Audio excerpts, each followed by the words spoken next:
Shun misconduct in thought. Live a life of perfect mental restraint.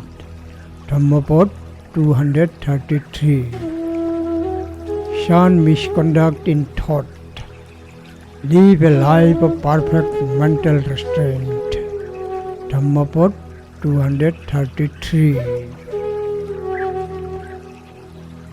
Guard against the mental expression of emotions. Be restrained of mental behavior. Give up mental misconduct. Practice wholesome mental behavior. Rough thinking one should guard against. Be in thinking well restrained. Bad mental conduct, having said, train oneself in good. Dhammapad 233. Monopokopong rokheyong. Monosasang butosya.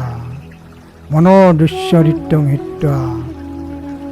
Monosasu sorittong sore. Dhammapad 233.